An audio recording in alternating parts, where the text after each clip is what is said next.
What's going on, Star Wars fans? Hello there. We are live tonight. It is Wednesday evening. Hope everybody is doing fantastic. Mike is going to be here in a little bit. He is running late. Derek and Nick are not on. Derek is still on a boat out in the middle of the ocean somewhere. So not sure exactly where. So say hello. Let me know that you're here. Give me a like and a comment down here if you guys get a chance. So we're going to talk about a few things this evening, some cool things. We're going to talk about the Papa Boz. What's going on? How are you? We're going to talk about the Mandalorian and Grogu trailer, 36-second trailer. Darth Plagueis lives. What's going on? And we are going to talk about the money that has been spent on the movie. And we're also going to get into something that I guess I wasn't aware of. And there's a whole bunch of people, that sort of feel this way. And in reference to Jedi and Sith and crime lords and bounty hunters. But we'll get into that a little bit more when Mike gets here. But I did want to start off. Jacob, who's on here tonight, is our huge comic guy, and he actually got me the new Jar Jar comic book. Those guys are holding me back, and I'm not going to do no spoilers or anything like that. But I do have this cool guy right here, and Kelleran back. What a great comeback for him, I think, for Ahmad Best. And in this comic book, he does help, I think, with the writing in it. So it's pretty cool. I do have it right here. So if you guys haven't seen it yet, again, like I said, I'm not going to do any spoilers, but it is really cool. There's a few people in here that you would not suspect, but with Kelleran back doing the co-writing on it, or not Kelleran back, sorry, Ahmad Best doing some co-writing on it. It's really cool. So if you guys haven't, even if you're not into the comics, I'm not a huge comic guy like Jacob is, but these are some cool ones. The other ones that the Darth Vader ones with Kylo Ren were really cool. And again, it fills in the gaps like we've talked about before in reference to what's some of the answers that we need sometimes with Star Wars that they don't give us.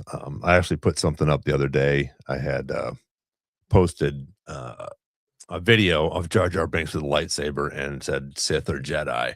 So what do you guys think? I know there's a lot of different things that people think in reference to Jar Jar Binks. Do you guys think he's just, the Gungan that he is, and he's a character in Star Wars? Is he a Sith? Is he a Jedi, or is this sort of just all made up? So Max Rebo, what's going on? Thanks for joining us. Mike will be here in a little bit. We got like 10 people on here, so get this chat going. I appreciate it. April, what's going on? Thanks for joining us.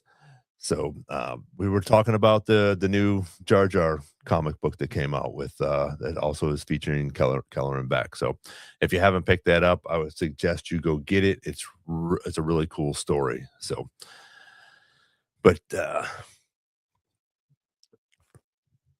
anyways, just found this channel by scrolling. Skull Crusher. All right, cool. Well, if you're a Star Wars fan, you are in the right place.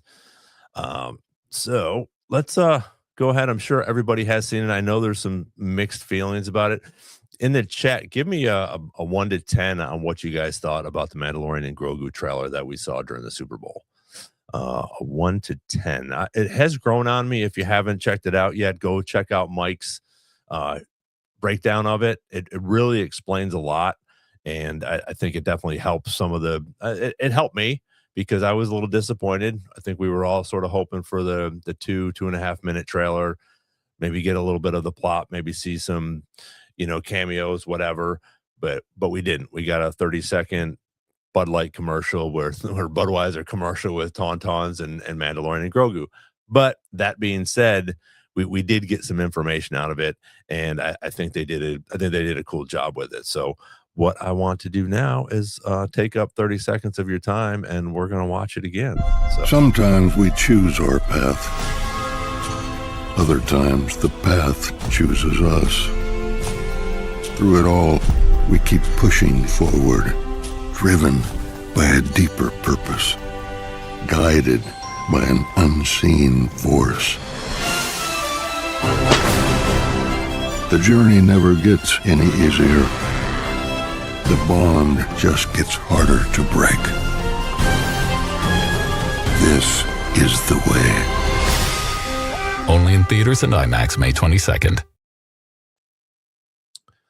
So, thoughts? Yeah, I thought the Tauntauns looked pretty good.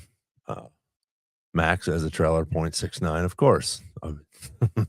9.6. So, Skull Crusher, I'm sorry to hear about your friend, but that's cool that you have an Empire emblem so that you can wear that for him and support him. So, appreciate you jumping on here. So, Jacob. Yeah, so I liked it. I thought they did a good job. I thought it was really cool when he hands off the reins to Grogu, that Grogu sort of just lets he pulls him in by the force, and then he's obviously getting older. I think we're gonna see some more force using of I think he's gonna use the force quite a bit more in the movie. So we'll see what happens with that. I think that's going to be a really cool part of his growing into where we're at. He has, studied with Luke. He's been with Mando for a while. He's not falling asleep or napping, as people would say, when he uses the big, some of his big force powers. So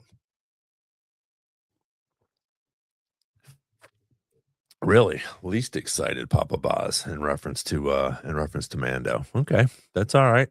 I get it because we don't have a lot of hype for it yet, as we do for Maul. The trailer that came out for Maul, that was awesome. We got about a month or so, maybe a little over a month for that, and then Ahsoka season 2 after Mandalorian and Grogu. So then we're getting a bunch of leaks for Ahsoka as well. So I think that's an interesting thing where people are more excited about that as well, because we just haven't had as much stuff. We haven't had a trailer and yeah, it was a Budweiser commercial for sure, Brett. But we haven't had a good trailer for Mandalorian and Grogu in about 5 months. So again, I think go watch Mike's breakdown of it. But I don't think I have the map up here. But where Hoth is located, where we saw the Tauntauns, and some of the other planets in the galaxy are pretty close by. So, and we're also going to be stopping by Bespin. We think again, Jon Favreau has announced that the ride at Disney will sort of go side by side with the movie. So, and they're saying that Bespin, Coruscant, and I forget what the other one was, but are going to be there, or are going to be. Those are going to be in the rides that you can pick, I guess, or maybe it's just whichever one you get on, that's what you get. I'm not sure which ones, if you can pick it or not. But I think now we're going to be at Bespin, and we're close enough to some of these other planets. Navarro's right around the corner, so hopefully we'll get up there. Hoth isn't too far away, which I think that's why they sort of put that on there. Why we're going to be at Hoth, I don't know. Or why they're going to be at Hoth. Why I don't think we will be there, but yeah, Papa Boz, I'm still excited for it. Yeah, Maul and Ahsoka are going to be pretty badass, I think, and I think this movie is too. But as we get closer, and I'm thinking probably in the next 2 weeks we'll probably get with what they did at the Super Bowl. I think that they're going to give us the trailer probably sooner than we think. I think it'll be in the next couple weeks. Mike was talking about yesterday when I was on with him in reference to what has happened in years past in reference to movies, where it's usually about 2 months out from the movie, 2 months and 6 days, 2 months and 8 days, different different things like that. But I think we'll get it a little bit sooner. I think this is such a hype movie. I think all we saw was Mandalorian and Grogu along with the Tauntauns on this snowy planet. I think they did a good job bringing it to the public, and so everybody could see who was, what this movie is about. Because I think some people forgot about it, especially the normie fans that aren't on here, aren't talking all the time about Star Wars, things like that. Nathan, what's going on? For joining us. But I think they did a great job with it. I thought the CGI was pretty cool. Again, especially I know like Brett said too, and a lot of people haven't. I think they actually admitted that they were going for that style of commercial. But the Tauntaun's feet in the snow, I thought looked really, really real. I thought they looked really good. The face, I think they were going more for the what's going on, Michael? Can you hear us? Hello? Hello? Hello? Hello there. There you are. Hello. Hello there. Oh, Hello. Can you hear us? Can you hear me? Yep. Okay, cool. So just I think I was just talking about the trailer a little bit, like we talked about yesterday, and I think they did a good job with again with the feet in the snow.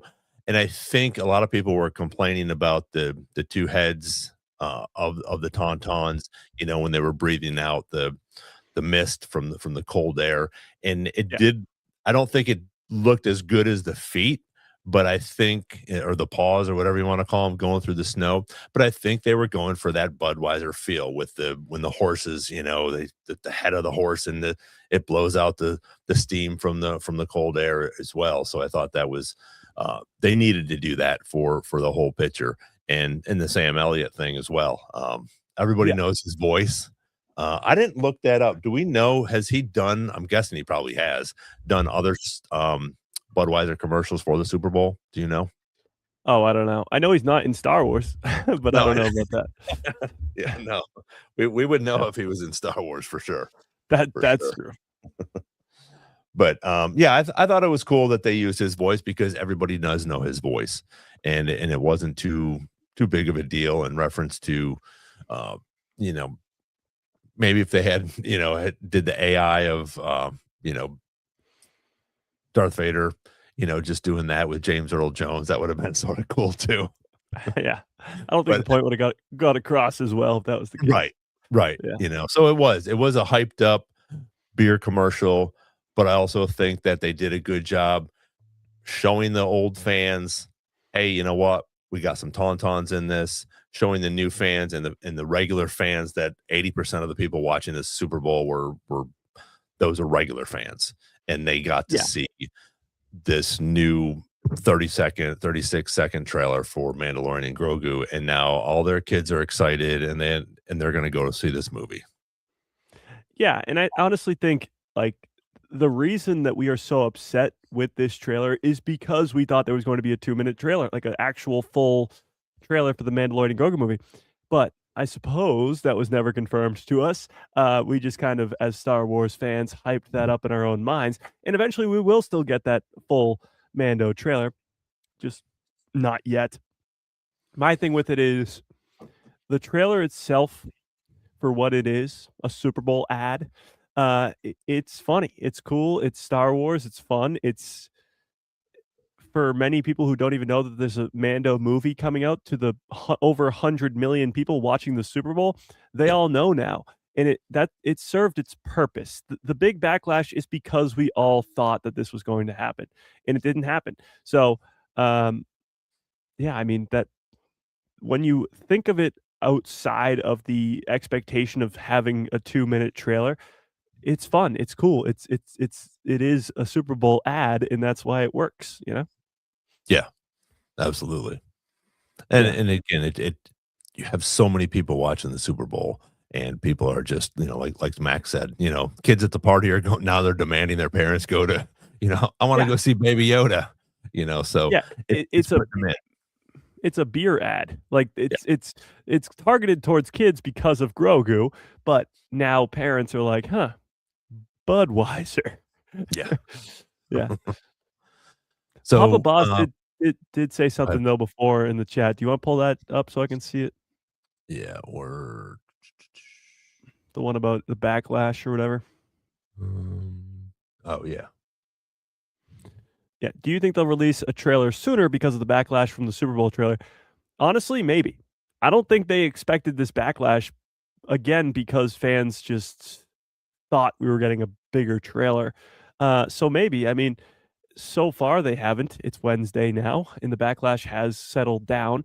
But yeah, they might push it up a couple weeks. I would assume that we're getting the full trailer over the next month, at some point in the next month. Maybe it's tomorrow, maybe it's 4 weeks from now, but it is coming soon. So maybe they do push that up a little bit. Yeah, I think they will a little bit because, and not maybe not because of the backlash, maybe a little bit because of the backlash, but I think that they want to get people more excited about this. And I also Yeah. think that when you drop something like this and you get the backlash, I also think that because of this Ben Solo stuff and some of the other things that have been going on in the Disney Lucas film, you know, area here, Yeah. that there's a lot more people sort of in tune to it.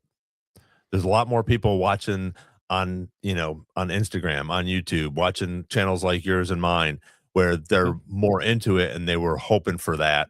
And so the hype for Star Wars is starting to build because some of these new things are coming out. People are going to go ahead and start getting uh, Disney Plus again that got rid of it because Yeah. of especially some of the Star Wars fans are like, okay, I don't need it for anything else except for when this excuse me, when this stuff comes out. So I think the hype is getting more and more, especially on social media, and I think that's why it's sort of had such a big backlash. And I think that they will release it a little bit earlier. I would say in the next 2 weeks, I think that they're going to drop it so they can possibly start to continue with the other ones and start chopping that one up and, giving us little bits and pieces of that one in a 30-second piece and stuff like that. So it continues to come out a little bit differently each week. Yeah. Yeah. I mean, they've been so good at marketing movies and shows for Star Wars over the last decade that I have no doubt that whenever they decide to ramp it up, whether it's in mid-March or end of March, once that starts, it's going to be pretty much every day we get a new version of a trailer or 30 seconds of a new version of something, which will be great. I do have to mention this because I just saw it on my other screen here. We talked about leaked Lego sets yesterday, Mhm. and those great. There's another leaked Lego set today, and it is a Anzellan ship. So, of course, Babu Frick and his relatives, Mhm. the Anzellans who are in Mando season 3, they will be in the movie. That's confirmed. They're in the trailer, but they now have a new ship. And strangely enough, the ship looks miniature, at least smaller than a normal ship because they're Anzellans. Strangely enough, the set comes with a B-1 battle droid. Really? Yeah. Uh, Actually, I can send it to you if you want. If you want to pull it up, Yeah, I was gonna try to or if you can pull it find up. it. Yeah. Yeah, if you can send it Yeah, to I'll me if you send it have to it you. right there, that's probably the best. And then I can So, flip it up. yeah, it's not the greatest image because it is indeed a leaked image, but that's pretty Yeah, weird. Having it's a gotta be a having a small it's battle. gotta be a small ship though. Oh, it is very small, but it comes with Grogu too. I think Grogu and the Anzellans will be helping out quite a bit, but this does confirm again that we don't really know what to expect with this movie. Like, we don't really know what's going on here. The Anzellans might have a bigger role than we think, and Yeah. I guess the question to that would be why? Why would the Anzellans be so important to the story? But it's kind of crazy that it comes with a B-1 battle droid too. Yeah, The that'll B-1 be battle droid, interesting. Go ahead. the droid looks like it has one black arm and one red arm, which is even crazier. And it comes with just random Oh, yeah. things. It comes with a pair of golden scissors. What is going on here? That's crazy. Yeah. It's so Okay, strange. I'm trying to So as Ron brings that up, I'll paint the Yeah, go picture. ahead. You know, the cutest, the greatest character of all time in Star Wars, Babu Frick, the guy who goes, hey, hey, like that guy. There's 3 of his relatives that are in this movie, or we don't even. Yeah. Oh, that's awesome. My impression was pretty good. So 3 of his somewhat relatives say, oh, there it is. Perfect. Look at that. The B1 battle droid comes with a black arm, a red arm, which the red arm is detached, and then next to it looks like golden scissors, right? Am I Yeah. missing something? And then No, there's yeah. a red cup for some reason that's the size of Grogu, and then something blue off to the side there. And it looks like Mjolnir in a looks like Thor's hammer in a crate off Yeah. to the right too. That's funny. That's crazy. That is crazy. Yeah, but so obviously, that B1 battle droid is going to be interesting Yeah. I mean, because we're we talking haven't about seen that. We see that once in a while, and I think we've seen it in Rebels and in Clone Wars, where different where they're done with the battle droids, and some of them will be, reactivated or whatever. But Yeah. this will be interesting to see where this has come from. Yeah, too. And we in Mando season 3, we got that episode where they go to the planet with the episode everybody loves so much with Jack Black and Lizzo, where they go and they see all the B1 and B2 battle droids. So yeah, that's very strange that the Anzellans, just have a B1 battle droid.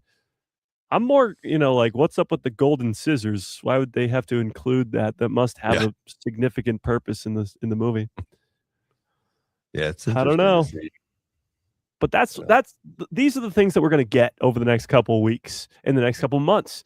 These leaked things that give us more information towards the movie. And whenever we see the movie, we're going to go, oh, that makes so much more sense now. Like that's how it works. So it doesn't paint the full picture, but it gives us something. Yeah, it gives us something to talk about. Exactly. Yeah. Which is good. Speaking of talking about, I had put this up on our thumbnail for talking today, but this California Film Commission came out saying the production budget for this movie is about 166 million for Mandalorian and Grogu. What's your thoughts on that? My take is fantastic, and here's why. If the Mandalorian and Grogu is successful, which I think and you think it will be indeed,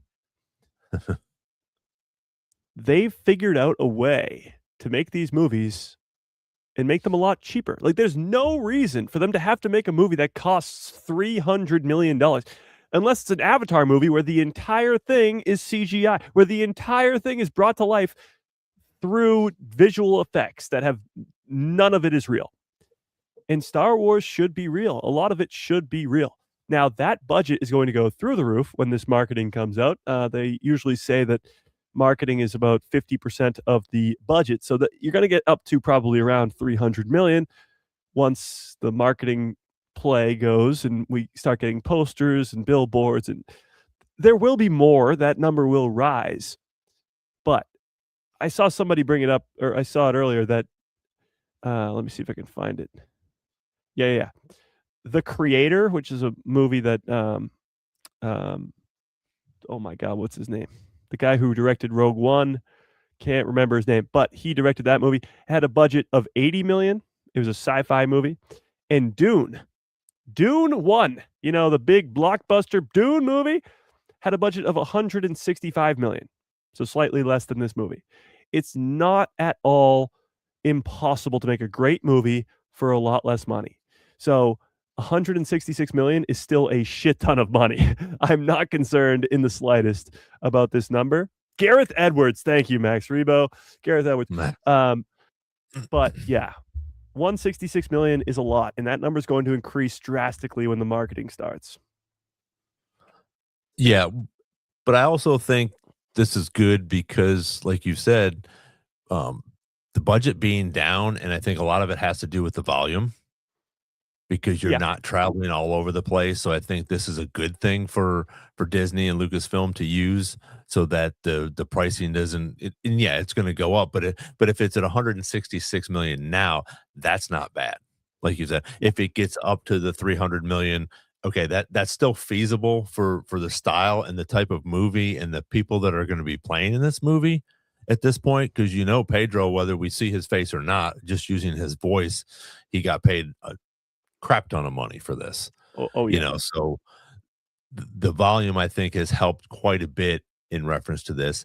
We have probably sets and things already set up from 3 seasons of this that they can use, or instead of building the whole set out, they're just rearranging and they're taking this down and putting this up, whatever the case may be. But I think that's what's gonna help this, and I also think that's what'll help project it even more and get that trilogy that we all want, Yeah, because the budget cuts or whatever. yeah, it absolutely gives it a chance to make more money, because when you look at a movie like Rise of Skywalker that made $1 billion in the box office, they only really took home maybe 100 million, if that, like, due to the marketing and the fact that they only get 50% of box office because the theaters take 50%. They didn't really make that much money off of The Rise of Skywalker. Now, obviously, if you have a $2 billion movie like The Force Awakens, then yeah, you make a shit ton of money. But if your budget is lower, you have more of a chance of actual money made, not just box office returns, but actual gross income, which with 166 million, your chances are a lot higher. Now, to your point too, the sets that already exist. Mando season 3, a lot of that took place on Navarro. Navarro is going to be a very big place in this movie. That's already a set that exists. If we get Mandalore again, that's already a set that exists. They already made a life-size interior of an AT-AT Walker. So that's going to be used for multiple scenes. Like, they are on top of it when it comes to this movie. Yes, the volume is great, but they are still doing the practical effects stuff as well. And you can make practical things like an AT Walker and use it over and over and over again for different scenes. So honestly, I don't really see how 166 million is going to be spun in a bad way. I guess the only thing would be they're not spending enough money on their next Star Wars movie. Is going to be the biggest concern. But I only see the good in this. Like, I only see the fact that if this does, like you just said, become a trilogy, it can be a very profitable trilogy and show Disney that Star Wars can be very profitable. Yeah, absolutely. And I think and look at, the Razor Crest. You don't have to rebuild that whole new you already have that Razor Crest there. You have True. the whole walking inside, you have the whole outside or whatever it is that That's we true. have gotten to see. So, yeah, I think this is good. I think it helps. I think it helps the new president coming in to Disney, where he's, Yeah.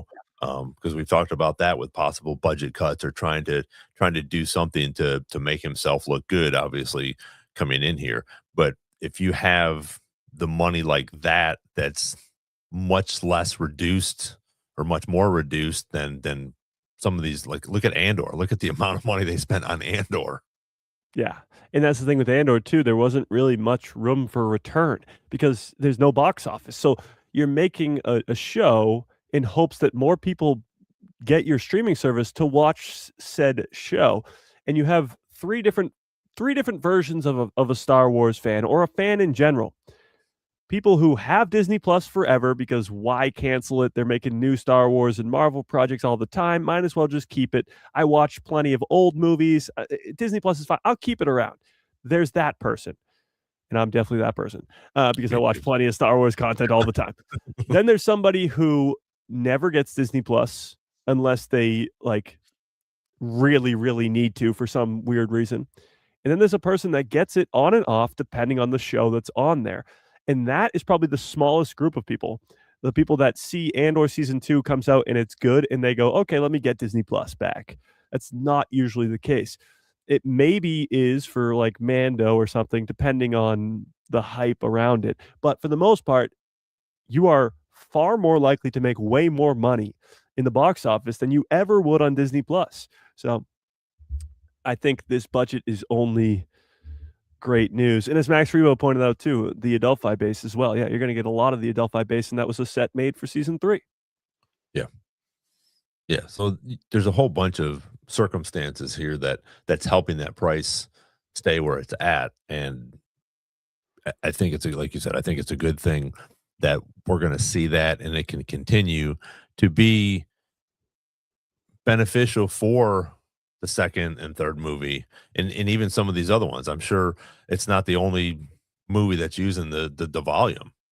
You're Yeah. not gonna, whatever they're paying Ryan Gosling to be in the movie. Okay, well, at least we're saving some money, using the volume and having some Yeah. other props and things like that, to go along. But especially for Mandalorian and Grogu, because we have 3 seasons of props and ships and different things like that, it's definitely going to help along with the volume. So this is nothing but good, I think. Yeah, and to that point too, the volume, because it's one piece of technology, is not going anywhere. You just have to reprogram the background behind it. So it's a reusable source of not having to probably pay anything to use it.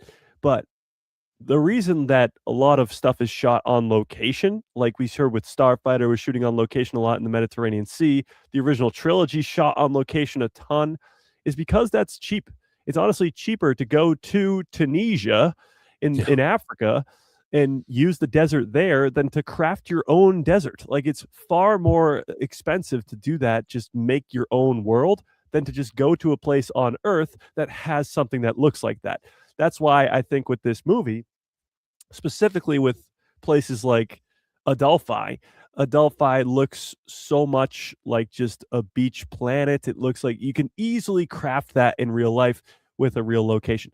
That's why they go to the forest moon of Endor. It's just in California and the redwood trees. Like that, a real world location is better to save money because you don't have to create something that doesn't really exist. And I think the Mandalorian and Grogu movie is going to have a lot of that.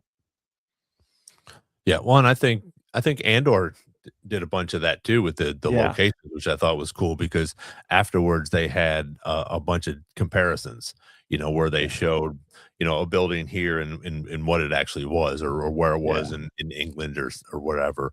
But I thought those were cool comparisons and then you can see a little bit of the CGI that they did just to rearrange them and do different things for it. But the places they went to, again, I think you get so much more of a live action, realistic picture that way when you're walking through an actual building instead of walking by in a building when the screen's behind you. 100%. Yeah. So another big thing that I wanted to sort of touch on tonight, we're gonna switch. We'll sort of stay with the Mandalorian, but I thought it was sort of interesting, and I was following some of these things online, and I spoke with Jacob a little bit about it, and I want to know your opinion and the chat's opinion on this. And for decades, Star Wars has been centered around Jedi and Sith, force, magical and galactic stuff, and all the mystical stuff is the backbone of the series. But recently, I think that Lucasfilm has possibly deliberately or sort of focused on the underworld and the fringe of the galaxy with bounty hunters and smugglers, with the Mandalorian, with the Book Yeah. of Boba Fett. Now we have Mandalorian, or the Maul series, where, as we see at the end of Solo, that he is part of this crime syndicate. He's in charge of it. So I think it's interesting, and there's a lot of chatter about it. And Jacob was saying he thinks that it's a good idea, and people have talked about it, which I guess maybe I've never heard of before. But they're getting into more away from the Jedi Sith and getting more into this crime world and the bounty hunters, where we can still have some people here and there, but there's a lot of this switch going on, and instead of prophecies and chosen ones and lightsaber duels, were syndicate warfare and cartel power plays and gunslingers and hired guns and things like that. So Yeah. and even that that leak thing or whatever it was that George wanted to do with that, it's a great trailer. You've showed it before, but just Underworld. Yeah, the underworld thing. So, Yeah. and again, we just got Tales of the Underworld. Yeah.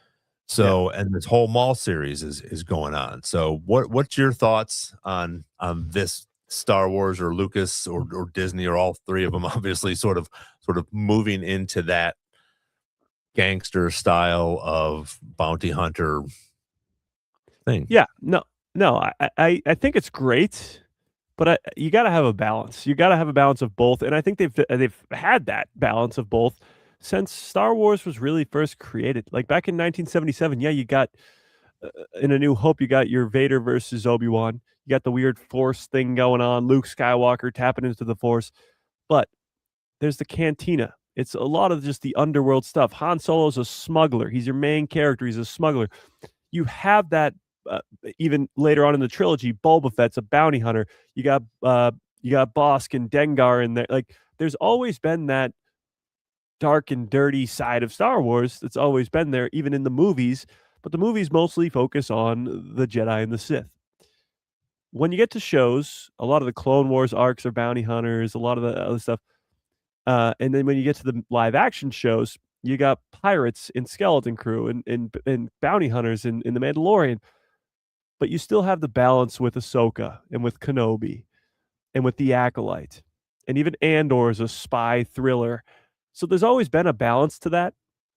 I feel like with the movies more so, it's focused on the Jedi and the Sith, where the shows can dive deeper because you have more time and you can talk more about the underworld and all that stuff. But even with stuff like Maul, you're going to be focusing on the underworld while also having Force users, Maul training an apprentice and all that.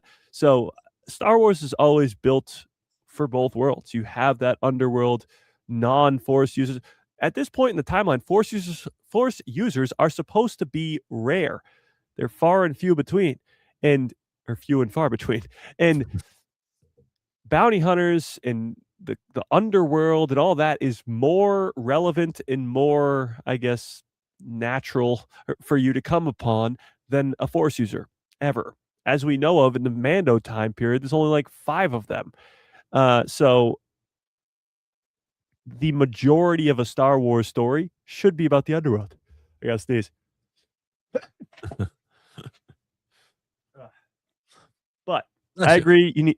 Thank you. I agree. You need a balance of both, and I think they've done that pretty well over the last whatever amount of years. Yeah, I agree with that. But I think now we are getting a little bit more into that crime lord bounty hunter thing because of the Mandalorian. I think they've sort of tilted it just a little bit, maybe 60-40 at this point, which I think is cool because you can't just keep pushing and pushing and pushing the Jedi Sith as much as we love them. I think it's a cool thing what they're doing, making this sort of a little bit of transition, maybe leaning towards this way, with the bounty hunters and the crime lords, because this year you're going to have Maul starting it out and then Mandalorian and Grogu. So Yeah. 2/3 of the things coming out this year are evil bounty hunter, crime lord style of movies and action, which I think is cool because when they brought Cobb Vanth in, when they brought Bane in, Cad Bane, people went freaking nuts about this because it is that throwback to the old Clint Eastwood style of movies, but you have these really cool spacemen, so to speak, or whatever out in this universe. So I think that sort of helps move that away. People aren't worried about lightsabers and things like that when they still have some really cool action, some really cool gunfights, blaster fights, whatever you want to call them, but that style that everybody likes. It's a nostalgic thing. Yeah. But it's not with Star Wars. What I like, I mean, just, there's a lot of death, and most of the time, we don't see people getting their neck snapped or stabbed with, through with a lightsaber, 3 or 4 times. But they're good about doing that style of stuff where it's not as gory or, rated R style or horror style that way. So I think that helps with this, and you're balancing it out, but you're also sort of appeasing to some of the people, I think, now that want to see a little bit more of this stuff which can be a little bit more realistic compared to lightsabers and the Force and things like that. So I think it's a good move, and I think everything that they've come out with so far is fantastic, and I think Boba Fett is going to be, Maul is going to be awesome when we see some of this stuff in the underworld. Even though we are going to see lightsabers, and then that's just it too. And that's what I was thinking is we don't have any Jedi or Sith right now with these main characters because Maul's not a Sith and Ahsoka's not a Jedi. So we really don't have, in these big three things that are coming out this year, we don't have a main character that is a Jedi or a Sith. True. Well, that's sort of the idea, though. Order 66 is supposed to wipe out all the Jedi. Now, we know that it doesn't 100% do that, but it's about 99%. But, like, it's supposed to be rare to happen upon a Jedi or even a Sith after Order 66 because there's only supposed to be 2 Sith, Palpatine and Vader, and the Jedi are supposed to be, like, very, very scarce. So it just so happens that Rebels focuses on Jedi, 2 Jedi, and that's why, like, when Agent Callus first meets Kanan and Kanan pulls out the lightsaber, he's like, "A Jedi?" Like, it's surprising when you see a Jedi because it's supposed to be after Order 66. And even though we focus on Luke in the original trilogy, after the original trilogy, as we focused on Din Djarin and Boba Fett and Skeleton Crew, those characters, there's no Jedi around because there's not supposed to be. When Luke shows up, it's a big event. When Grogu's a Force user, that's a big deal. Like those are something it's supposed to be really, really surprising and important. That's why the more stuff we get that isn't focused on Force users, it makes Force users even more important. And I agree with you. I think all the stuff they've done that isn't involving a Jedi or a Sith has been great, but at least when you go pre-order 66, like Acolyte, it's got to be like people got so excited to see more Jedi versus Sith, like 9 Jedi versus a Sith in the forest was so badass. But as you go to the post sequels, like we just learned that Starfighter is going to have a lightsaber duel. That will be really cool because there isn't supposed to be lightsaber duels there. Like that's a weird time. And then as Rey gets her new Jedi Order, and will the Sith actually be gone? Like that, all that's going to be really, really cool to see. But yes, absolutely, Jedi and Sith are supposed to be rare, really, really, really rare in the galaxy. So the fact that we're getting more story about the underworld and non-Force users makes a lot of sense. Yeah, well, and I just was thinking about that while you were saying that. Also, we have when we show up for Kenobi. I mean, we're 10 years in after Order 66, Yeah, and these Inquisitors are still out actively looking for Jedi because they think, obviously there's probably some people that are, for the Empire, hey, we think we saw a Jedi over here. So you're going to have those type of tattletales that are going to be trying to get rid of them. But I mean, 10 years is a long time for them to continuously look for these Jedi. And yeah, like you said, I definitely agree with you. You don't run into them as much, and when we do see them, it's surprising, and yeah, I think that is good because, like you said, when we have something like the Acolyte, and it's like, oh, lightsabers and all this stuff, okay, cool, and then we get back into maybe some more of the Mandalorian and Grogu. Which do you think we'll see a lightsaber in Mandalorian and Grogu?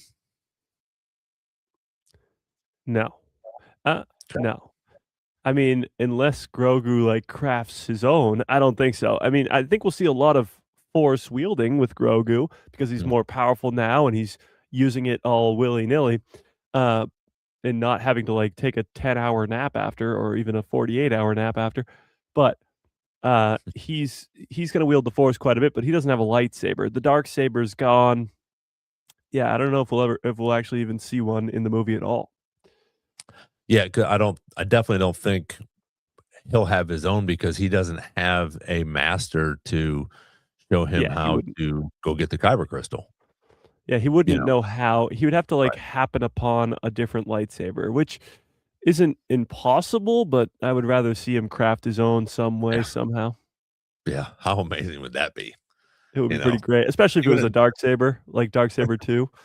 like second or third movie would be pretty cool for him to Yeah. start wielding that at that point, which he possibly could.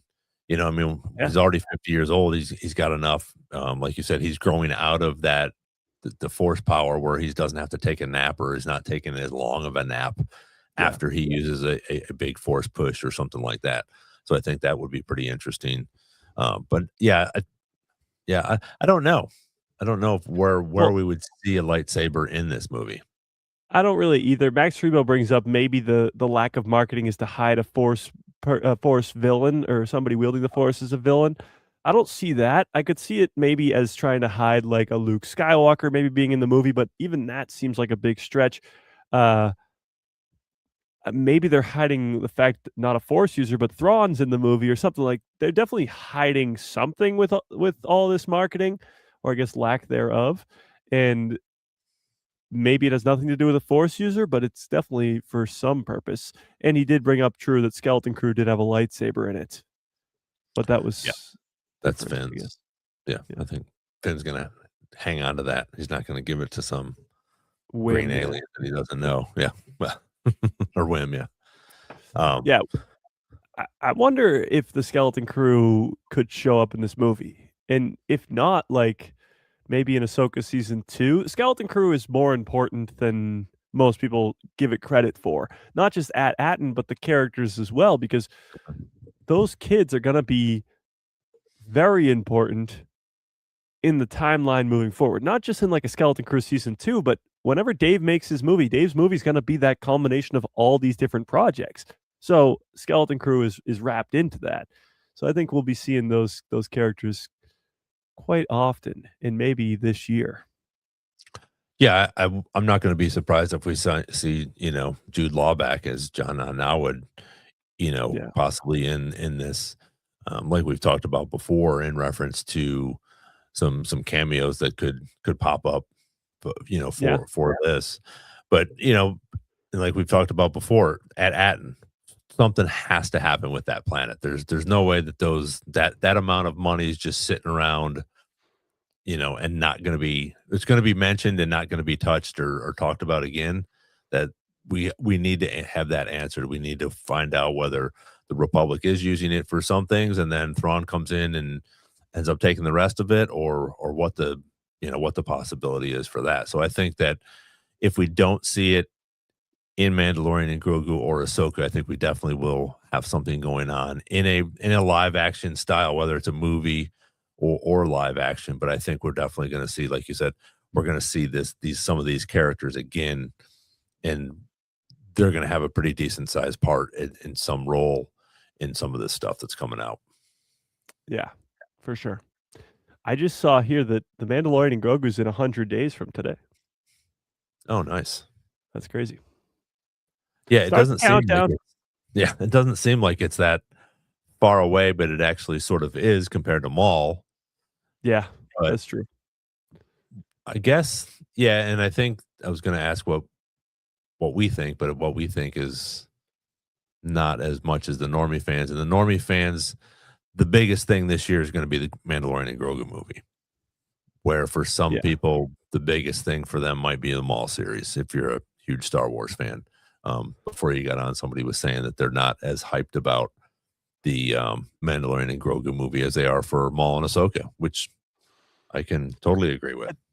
That's valid, but that could change very quickly. Like if a trailer drops and it's like this ridiculously hyped trailer, 2.5 minute trailer that Yeah. really gets people excited, that can change. Like my Maul excitement was pretty high, but once we got that trailer, like it went through the roof. Like that trailer got me so hyped. So that can change really, really quickly. Yeah.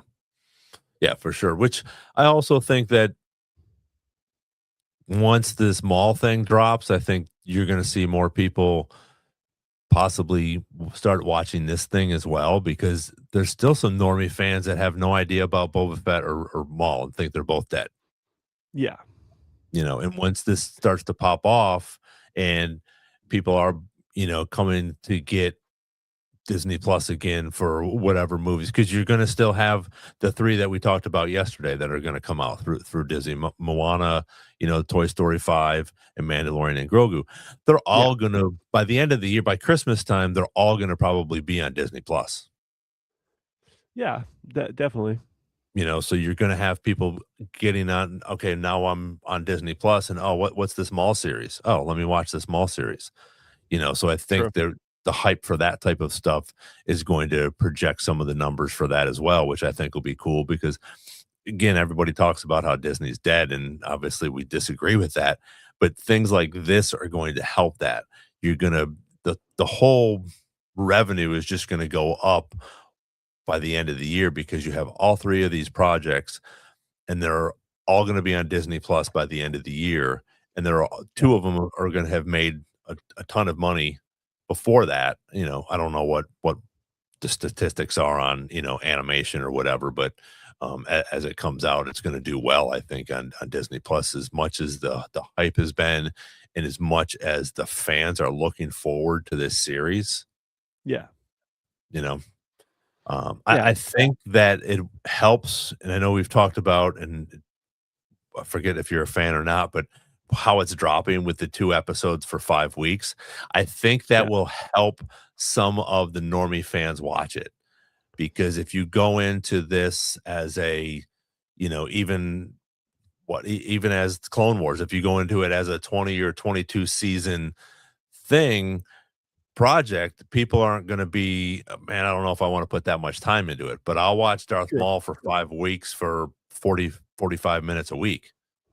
Yeah, that's absolutely true. It being only 10 episodes is a lot easier to consume. The 2 episodes a week thing, I think, is honestly just to get them on the Nielsen charts numbers every week, which would be nice for an animated Star Wars show because they think it will be popular.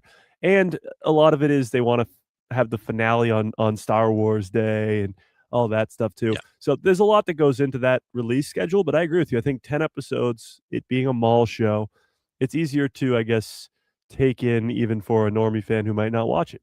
Yeah. For Yeah. sure. Max, So brings up a great question. Will a successful Mandalorian and Grogu movie fund more Disney Plus shows or kill them off? I honestly think that success will rise all boats. I think a success in the box office, it's not going to stop Disney Plus shows forever. If anything, it'll pique the interest of Star Wars to the normie audience and make more people want to watch Star Wars. Now, I think when you have the perfect balance of movie, show, animated show, that's when Star Wars will be at its peak, and this year is almost the test run of that, with Maul Shadow Lord being an animated show, Ahsoka Season 2 being a live action show, and a movie, The Mandalorian and Grogu. So I think Mando being successful will not only hopefully fund more movies, but I think it will maybe even keep Disney Plus alive because we're seeing a step back of live action shows. We're not going to be getting 3 a year like we did in 2022 or 3 or whatever it was. You'll be getting 1 a year, and that's about it. Yeah, absolutely. We do have to take a second and say hello to Derek. He popped Derek. up here. He's in the middle of the ocean, one of the oceans somewhere. You got Wi-Fi out there, Derek? That's impressive. Look at Max. Derek, did you see the Mace Windu trailer? Yeah, did you see that? Mace Windu in the Super Bowl TV spot. It was crazy. It was 35 seconds of Tauntauns, Hoth, and Sam Elliott, and then in the last second they showed Mace Windu. Wi-Fi-ish. Yeah. Yeah, I agree with you. I think that no matter what, obviously nowadays it's all a big pot that they put everything into. You know, Toy Story 5, Moana, what's the animated show that's out now that's crushing it, that you and I don't watch or haven't seen, but all of that money goes into the Disney pot, Marvel, all that. So I think if it's gonna, even if it's not as a big success as some people think, I still think it's going to do well enough to put money into the Disney pot to do more Star Wars things. And maybe Yeah. I'm wrong. Maybe Marvel says, okay, this is what we made. We're putting this this is the Marvel spot over here for Disney. But I think if you have a movie, a Disney movie, or I mean a Marvel movie or Spider-Man or something like that, that they need a few extra bucks for, they're not going to say, oh, well, we ran out of Marvel money, we're going to have to stop production. They're going to go, Yeah. oh, we're going to take some from the Lucasfilm pot over here, and vice versa. So I think Yeah. that everything that's a success is going to help all of Disney stuff, including Star Wars. True. I think to an extent, like the popularity and success of Marvel from 2008, I guess, to 2019 did probably help fund the fact that they made live action Star Wars and Marvel shows. Absolutely. Larry, what's up? Yeah. Welcome, Larry. Good to see you. What Yeah. was your thoughts about the Mandalorian and Grogu trailer for the Super Bowl? Let us know, since we haven't talked to you in a while. Go ahead, Mike. What were you going to say? No, I was just gonna say it does seem like, as I said before, a rising tide, it helps all ships. So Yeah. the amount of money being brought in by Disney is gonna help everything. And I think to that point, like, if The Mandalorian Grogu is successful in the box office, it's not just gonna help Disney Plus, it's gonna help the box office. And specifically for Star Wars, like, we're seeing Starfighter, yeah. Hopefully we're getting the Mando trilogy, sure. Simon Kinberg's trilogy, yeah. But those projects that are like on the edge of will they happen, will they not happen, like Dawn of the Jedi or Taika Waititi's movie. The only world where we get a spin-off Lando movie or a Taika Waititi spin-off movie is if Star Wars is successful in the movie theaters. Like, they're not going to take the risk in making that if Star Wars is on like back-to-back flops on the big screen. So you get to take more risks when you have success in the theaters. Absolutely. What was the next movie in the theater after Solo? You remember? Rise of Skywalker. Okay. Yeah. Well, So Solo's its own thing because it didn't make a lot of money. It came out 2 weeks after the Avengers Infinity War, the biggest Marvel movie of all time, but arguably the greatest Marvel movie of all time. So it didn't really have a lot going for it. It was also after The Last Jedi, which was very, good for yeah. Star Wars. Yeah.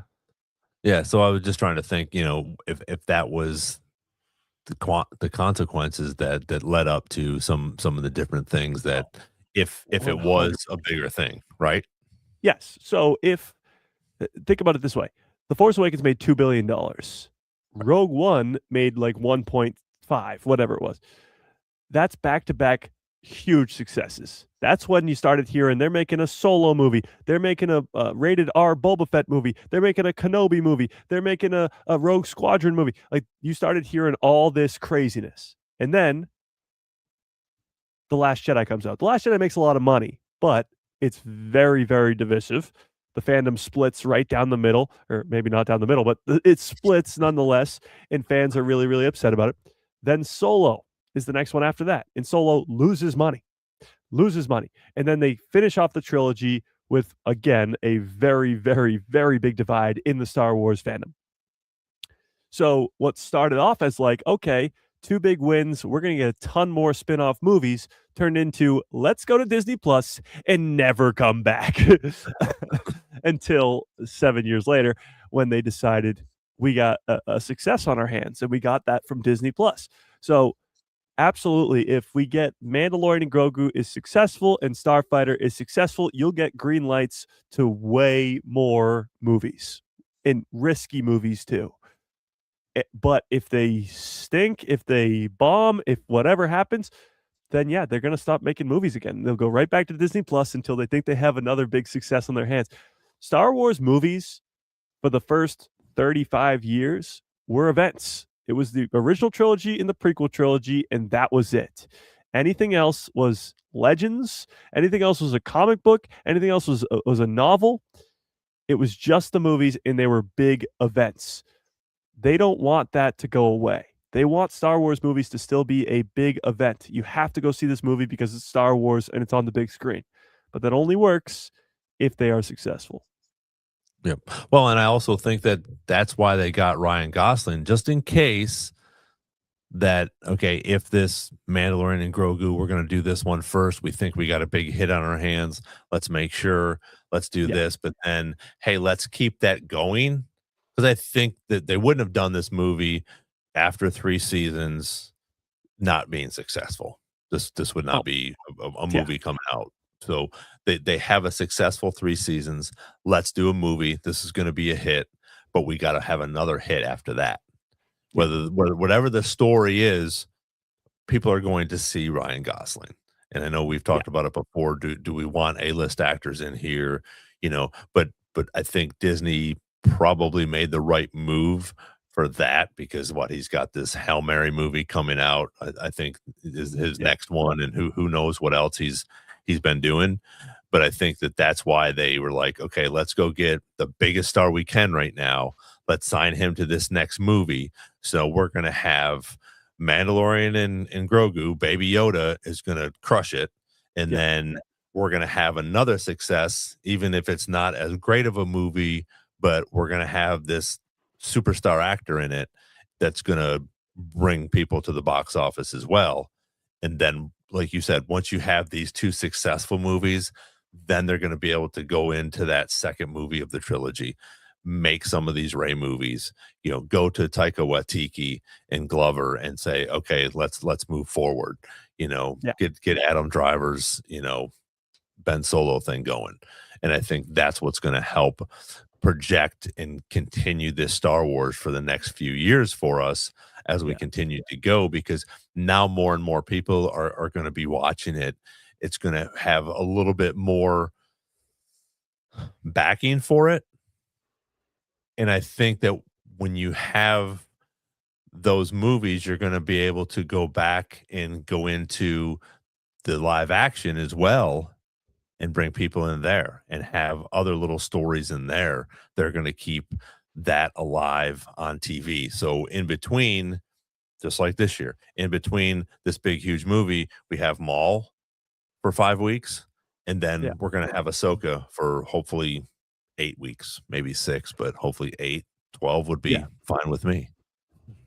No, I think when movies are successful, like you just mentioned, you're going to get spin-off shows like Andor off of Rogue One, but you also, Disney Plus is a place where you can expand on stories that maybe aren't as important or aren't a would-be success in the box office. If Skeleton Crew was a movie, I don't think anybody's going to go see it. So they can take risks and take, I guess, smaller stories and turn them into shows on Disney Plus. They can be as successful as they can be, like Andor. Andor doesn't work as a movie. It only works as a show.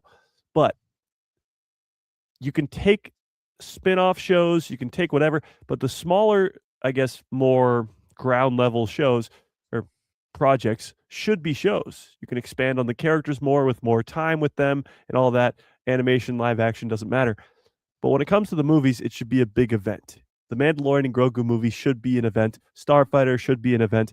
And anything that's not going to be, anything that's more so just longer storytelling with more in-depth characters, when you need more time than just 2.5 hours, that should be a show.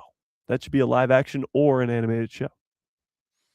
Well, and the crazy part, even though we were talking about how little it's costing, at least for right now, for the production of this, you have something like Andor where it's like, oh, okay, it's a TV show. It's not going to cost near as much as a movie. Wrong. Yeah, well, that's the problem too. It's 12 episodes. 12 episodes of Andor is like making 4 movies. Like it's a lot. So when you really do the math, it's cheap. It's kind of cheap. It was what, like 300 million or something crazy like that to make that second season. 4 movies, If it's 4 movies, that's cheap movies. Yeah. But how much do you make? And I don't know what, if that's the correct answer. If they don't, obviously they have to make money on something. Well, they make money off of Disney Plus subscriptions, and they have a shit ton of those. Right. My thing that I was mentioning before is how many new subscriptions do you bring over? So they have a baseline of how much money they can make off of subscriptions every single month, how many subscribers that they have to Disney Plus. That's your money. That's the money you make. Can you bring over new subscribers with new shows like The Mandalorian? Yes. Like Andor, maybe a few. That's the problem. Like, you don't know if, for example, I know it came out on the day that Disney Plus released, but Grogu and The Mandalorian dropping on that release dates, that same day that Disney Plus dropped on November 12th, 2020 or 2019. That was enormous. That made so many people go, I got to go watch this show. I got to get myself a Disney Plus membership. So if that's the case, then you have a success on Disney Plus. It's not always the case, but you still have the baseline of they have this many Disney Plus subscribers. That means this much money coming in every single month from Disney Plus. So it's not like they're not making money or losing money. Right. Sometimes they may lose money if it costs $500 million to make and they're not making that back. But yeah. Well, and I also think that it was sort of good timing in reference to, being locked down as well. Yeah. You start Mandalorian, but now we're going to be in our homes for what we thought was going to be a couple months. And now we're, in our homes for a year and a half, and hey, we got to pick something to watch. And now, let me get this Disney Plus. Oh, look at this Mandalorian. Oh, this is pretty cool. Oh, this is Star Wars. So now okay, let me go back and watch this. Oh, and I haven't seen this yet. And so I think that once that happened as well, you have people, catching up with Clone Wars. Different things like that, so they're like, oh, this is pretty cool. Let me go back and watch the prequels again, because now I can, because they're at the tips of my fingers. So now I have a subscription to this. So that helped drive that. And I still think that the subscriptions also go into that pot of Disney as well, where when they're making, Fantastic Four or a Marvel movie and they need some money, they're pulling it out of the big Disney pot, from where everything is. Yeah, I just did some quick math here. So I looked up how many subscribers does this Disney Plus have? Monthly subscribers. As of Q4 2025, so just a couple months ago, Disney Plus has approximately 131 million subscribers. 131 million. It's 131.6 million, actually. So I got intrigued. How much does a Disney Plus membership cost? There's two different tiers. $11.99 for the ad version, which, I hate ads, and I'm sure many people do as well. So the other one is $18.99 for the basic plan, which is ad-free. So let's just say it's $18.99. I did some simple math here. $18.99 times 131.6 million means that every single month, Disney is bringing in $2.5 billion from Disney Plus. So the concern of them making $100 million show, I don't think it's that concerning. Well, that puts it into perspective big time. That's crazy. 1.5 billion a month. Yeah. Yeah, you can make a lot of movies and a lot of live shows. Yeah. Exactly. I never thought to do that math, and now that just blew my mind. That's insane. Yeah, that is pretty crazy. And no, I don't think it is their only source of income. I think that they have, everything else that's going on as well. Because again, you have that paid subscription that might be not many people, but you still have that paid subscription. And nowadays they have it hooked to Hulu and ESPN. Yeah. Which I know on Hulu, because I know a bunch of people that have it, that they don't have any ads on Disney, but they have some of those ads on Hulu. So you're going to get more money from that as well. Along with some of the other things when you have TNT for the weekend and they're rerunning Star Wars or Marvel throughout the week. yeah, Disney owns ESPN and owns the majority stake in Hulu. I think it's like a third. So they still make money off of that too. Like that, you have to add on the subscriptions to ESPN Plus and Hulu and all of that as well. Like we're just talking about just Disney Plus, just for 1 month, they're making 2.5 million. That doesn't include all of Disney's other projects, other box office. Like that doesn't even include the box office. So if the Mandalorian goes out there and makes $1 billion, they're making at least 500 million off of that billion. And that's just straight profit. And that's just off of one project. Then you calculate the parks and the merchandising and all this other stuff. Like they could be, oh, this makes me mad now. I want $2.5 billion. Disney, where's my $2.5 billion? Just that's crazy. Just a little bit. But yeah, I mean, so that just 1 month of the year. I mean, and that puts it into perspective though. So yeah, like you said, I'm not getting mad, but it's like, okay, you guys can afford this, and maybe this movie did flop a little bit, so let's take another chance. And okay, so we only spend 300 million on this one or this series, and it does well for us, or it flops. So what we just made $2.5 billion this month just on subscriptions. Yeah. But that's insane. Like now you got to look at it like they spent $500 million or more, 600 million on Andor season 1 and 2 combined. That sounds like so much. That's not even a third of what they bring in 1 month from Disney Plus. Like that's insane to think about. So yeah, I don't think the concern of them running out of money to fund the live action Star Wars shows is really an issue here. No. And I think they're all going to be a success, like we've talked about. They're not going to lose money on these. With everything that we've talked about already tonight, with the production only being at $166 million, you're going to make money on this, no matter what. Even if it's at $300 or $400 million, you're going to make money on it, even if it only does $1 billion, like you said. So it's interesting to see what's going to happen in the future now that there's so much money, being done, because I don't think these even I wonder what Doomsday or whatever, that how much that costs. That's probably a fraction of that 2.5 or billion dollars that they get each month, for that. So these movies that are going to continue to come out are still, I think they're starting to pick up as well. I think that more people are going back into the theater. So you think you're going to see, because again, even as we talk about Star Wars being in the theater, it's meant to be seen in the theater. I love the Marvel on TV, but the Marvel in the movie theaters and an IMAX screen, it's freaking awesome. Yeah.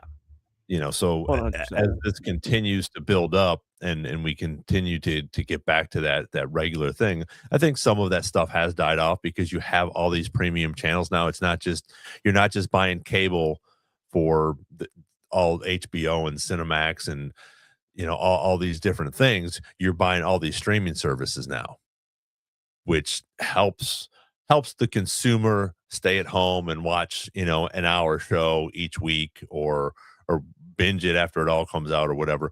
But I think also we're starting to get back into some of these big budget films that are going to bring people back to the theater and fill some of the seats that have been vacant for a while. And if you still continue to put out good movies from Marvel, from Star Wars, Toy Story 5, depending on how Moana does, all these things, people are going to go back into the theaters and continue to go back into the theaters because, hey, I just watched this Toy Story. Now I want to go watch Moana. And now I'm going to go see Hail Mary with Ryan Gosling. So I got to go see Starfighter next year in the theater.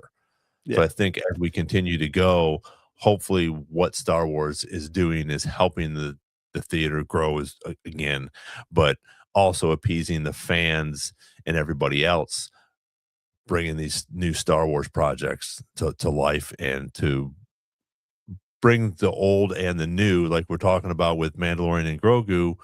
you have all these cool Easter eggs from the original trilogy.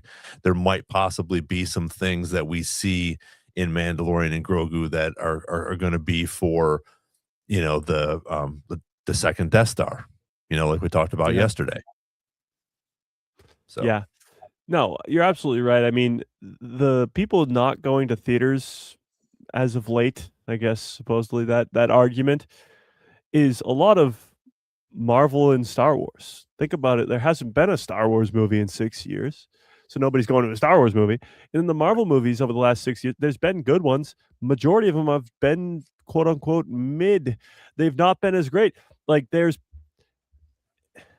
was a time where in the 2010s, Star Wars and Marvel were must see on the big screen. Must see. They were all making $1 billion or a lot of money for Marvel. And it was just need to see this in the theaters, and everybody was going to the theaters. And it helped other movies. It helped smaller movies too, because people were going to the movies more. And they'd see trailers for other movies and they go, oh, I want to see that. So just as you said, in recent times, people aren't going to see certain Marvel movies because they don't care, or Star Wars hasn't been in the movies. This year, it's a Star Wars movie, which hasn't happened in 6 years. So that's in and of itself very cool and will draw people to seats. But it's also The Mandalorian, which is their most successful project. Even Marvel this year has 2 movies. It's a Spider-Man movie, which is their biggest character by far, and a Avengers movie, which has infinite potential. So they have 2 successes this year too. A Toy Story movie is a ton of money. So this year for movies in particular is going to be very, very, very big. The Odyssey, Christopher Nolan, like you could be talking about tons of billion-dollar movies all in one year. And it looks to be a shift of let's stop making too much mid content. It's quality over quantity. Stop making so much and make good stuff in just a couple of it. Instead of 4 movies a year, just give us 2 and make them really, really good. yeah. Well, and I know that we've had some people that have talked about the Devil Wears Prada too. I don't think that has anything to do or going to be close to Star Wars, but it's going to bring a lot of people to the theater to Yeah. see that because it was a big success and it's been what I think you said close to 20 years 20, since the yeah. last one. Yeah, so people are going to go see that in the theater.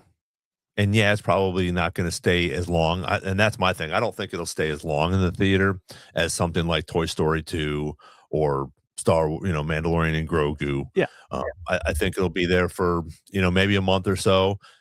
The people that really want to see it are going to go see it in the theater, but everybody is going to wait for it to come out on whatever, Paramount Plus or, HBO Max or whatever the case may be. So Yeah. that's going to be different. And I also think that there are going to be some people that aren't going to go see the Mandalorian and Grogu because they know it'll be out on Disney Plus, probably by Thanksgiving. Yeah. Which stinks, but that's part of reality today in reference to these streaming services, like I was saying. I think, obviously you'll have some of those people, but people who are Star Wars fans and I guess not even just hardcore fans, but even normie fans are going to go see it in the movies. And if it's good enough, then the word of mouth gets out there and people who wouldn't normally go see it would go see it. To your point, though, too, with the Devil Wears Prada 2 stuff and all that, movies now, and I guess always, but now even more than ever, their opening weekend is their biggest weekend. And their second weekend is this, I guess, 50% drop off, whatever it is. There's a drop off always. And then by the third weekend, like some people are going to see it if they've either repeat watchers or people who just haven't been able to get to it the first 2 weekends. It's this very big but steady decline through the weekends. And by its 4th weekend, it's pretty much done. And it's probably already out of theaters by its 5th weekend. So when it comes to The Devil Wears Prada, it comes out 21 days before The Mandalorian and Grogu. So by that 3rd weekend, which will be 21 days later, people who've wanted to see that movie will have seen that movie. And now it's time to watch some Star Wars. And then 21 days later, or whatever it is, 3 weeks, 4 weeks later, it's time to watch some Toy Story 5. And then 4 weeks later, it's time to watch some Moana. They do these release schedules on purpose so that they're not competing with each other. They're both Disney products, but the I guess the proof in the pudding is back in 2018, they had Avengers Infinity War come out, and Avengers Infinity War made so much money that by its third weekend, it was still making so much money. And that third weekend was when Solo came out, and Solo did not do well because everybody was still watching Avengers Infinity War. And yes, it still made $400 million, but that's not enough for a Star Wars movie. So, Yeah. No, I agree with you. Well, but like I said, even for Solo, there was a ton of people online when I went because yeah. it was the huge fans that wanted to go see that. But I also think it was because it was Han Solo, because he was such a notable character. And then, like you said, it got caught up in in that third weekend, which stinks. So it'll be interesting to see when Toy Story comes out. I'm sure it'll probably bump Mandalorian and Grogu to number 2, but it'll be interesting to see how much Mandalorian and Grogu continue to not I don't think it's gonna decline. It'll decline a little bit, but not as much as we think. I think it'll Yeah. continue to grow because, like you said, people are gonna go see this for a while because of the kid population, I think, and because we've talked about all these other kid movies that are just crushing it in the theaters. With Grogu being in this movie, it's going to continue to stay in the theaters for a while because you're going to have these moms that are going to go to the matinees with their kids that haven't seen it yet, and you're going to have everybody going on the weekends again that want to go see it again or tell their friends about it because it's going Yeah. to be so good. Yeah, I just looked it up. Toy Story 5 comes out June 19th, so a whole month after The Mandalorian and Grogu. They know they don't want to compete with each other, so they've spread out these movies.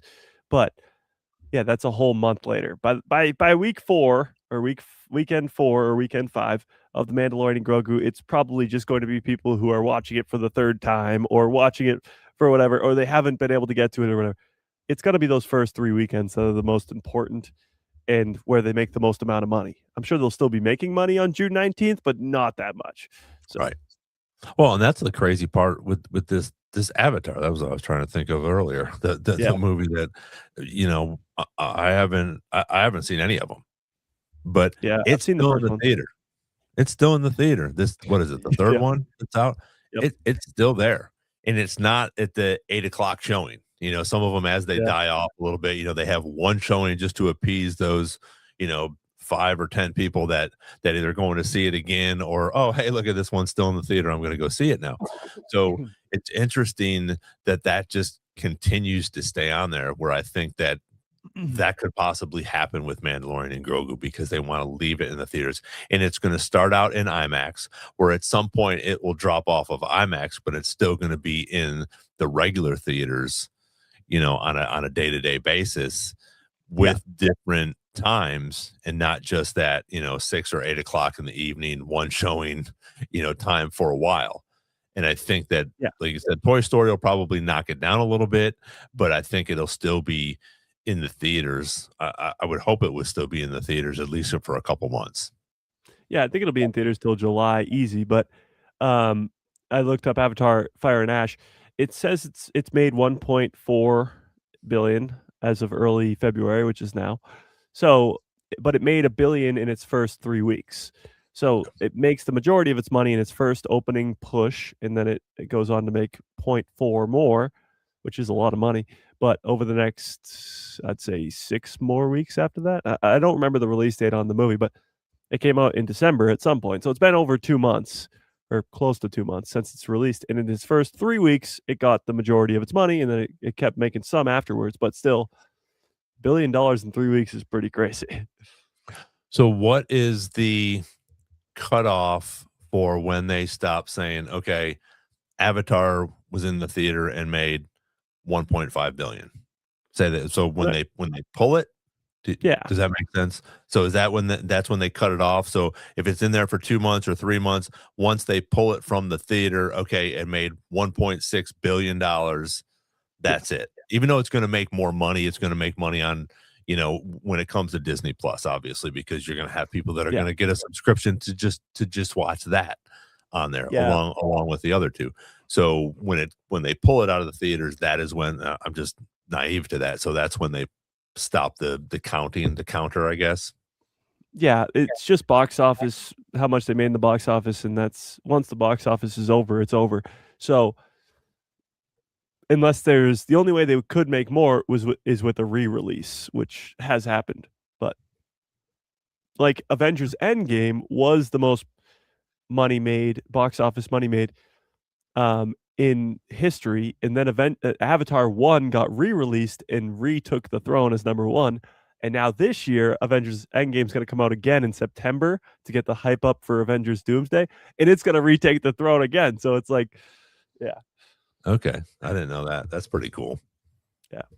Yeah. So I wonder when they've put what they put this year back into the theaters, was it Revenge of the Sith? Yeah. It made Yeah. I forget how much it made, but it made a pretty decent chunk of change. So they'll add that on to what it made before and say, so if it made, whatever, 900 million, and then it came back and made another 100 million. Now we're at $1 billion for Return of the, yeah. Yeah. So it made 42 million on its re-release this year.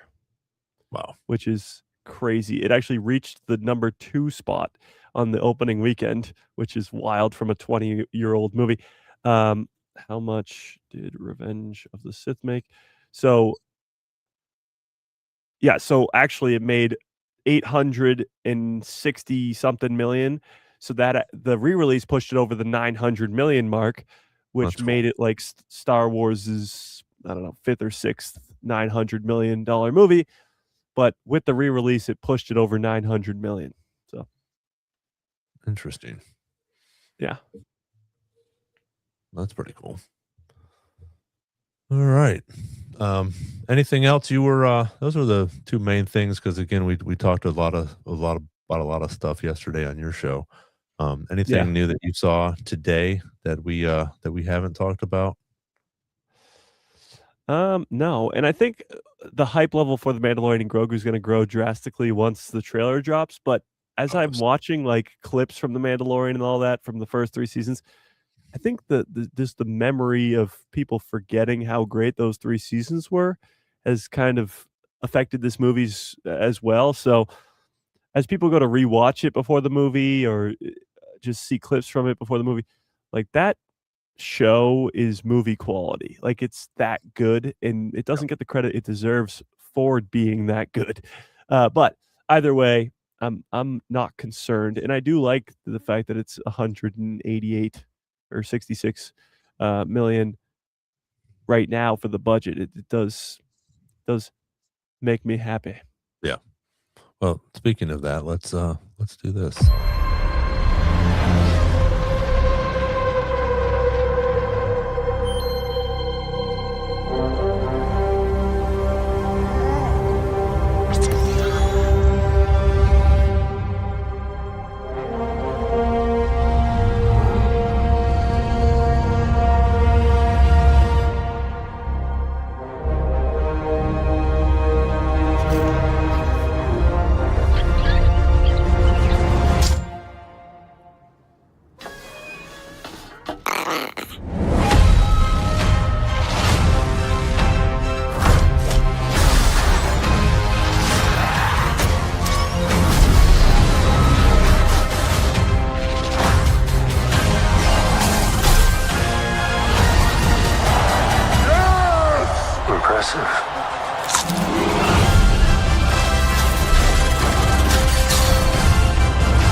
Good shot, baby.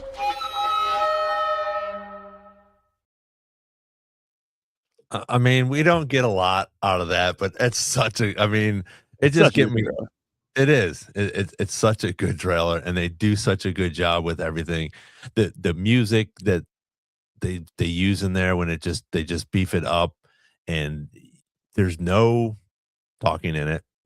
You know, he gurgles a little bit when she grabs it, but Yeah. it's such a good trailer, and they edit it so well that we don't know what's going on, but Yeah, and it looks so it good. just gets you excited, like, that's what it does. You watch that and you're like, "This is hype." Like, whatever's happening here, I don't know what the plot is, I don't know what's going on. It's cool to see Sigourney Weaver there, but I don't know what's happening. It just gets you excited, and that's what the teaser trailer is supposed to do, but now it's time for a real trailer. We need something. We need something. Yeah, for sure. Well, and I think, like you said, it's a teaser. You have this, and people don't know who that is, except for probably people like us. They don't know what that hut is. Now all of a sudden they see this Jabba the Hutt, possibly, Yeah. up sort of on his tail. He's got arms, and you know, so I think that's a cool teaser as well. Sort of towards the end of that, where people are like, "Oh, I got to figure out what's going on with this." So it'll be interesting to see, when I got to go to the movie and check this out. And you have that the when he's in the water swimming, I think they did such a good job with that. That Oh, looks like 100. that looks like there is a little Grogu in the water swimming, and Well, there probably is. I mean, that's what's good about Grogu is he's pretty much I mean, there's some CGI to him, but he's mostly practical. I think, yeah, again, there's not given enough credit to how great visually that looks, and obviously it's forged for IMAX, so it's gonna look great once we eventually get it, but yeah. yeah. So there we go. We have that. Mike, if you want, I know most people know most of your stuff, but if you want to give them a little info about your channel and what you dropped yesterday in reference to that 36 second trailer we got. Yes, I would love to. If you have not watched my breakdown on the trailer already, go do that. If you're not subscribed to a guy who loves Star Wars, go do that. We do live streams quite a bit, but of course, yeah, smash a freaking like on this stream as well. The it's funny, I made that breakdown video and it's like 8.5 minutes long or whatever it is, and somebody commented 8.5 minute breakdown on a 30-second trailer. Impressive. I was like, thank you. No, there's a lot to talk about, I guess, that people kind of just overlooked, I suppose. But it's a lot of doom and gloom always in the Star Wars fandom, so it's nice to come on here in a great channel like Star Wars Jedi Chat and talk about positive things and happiness in the Star Wars fandom. So it's great to see. Yeah. Well, thank you for being here again, and thank you for having me on your channel, which is always a pleasure too. We get to talk about fun things. Thanks everybody for being here. Larry, great to see you back. Max, as always, is here to help us out and correct us. Chopper Base jumped in here. Holly was here, so thank you guys again, Jan, everybody for your comments. Yeah, if you haven't, please smash a like, subscribe. We're here every Wednesday. I will. We almost had a special guest on today. We're hoping that this could possibly happen at some point in the near future. And but I'll keep you informed on that. That would have been really cool if he was on here tonight. But I'll let you know what's going on with that. It might be a little bit into the year, but we might have a very special guest who is an actor in one of these things that's coming out later in the year, I'm sure. So stay tuned to that. Slide over, check out some of the cool interviews that we've done. I have a couple lined up here in the next couple months. People are starting to get over the holiday thing, get back into the groove of things. So we'll be having some more of those up there. But yeah, again, the breakdown that Mike does is much of that 36 seconds, whether you liked it or didn't, you have to go watch it because he breaks it down, and there's so much good stuff that actually comes out of that trailer that I didn't even realize when we were watching it. So thanks again for everybody being here. Mike, thank you for being here. And until next time, may the force be with you, and we'll see you on the next Star Wars Jedi Chat podcast.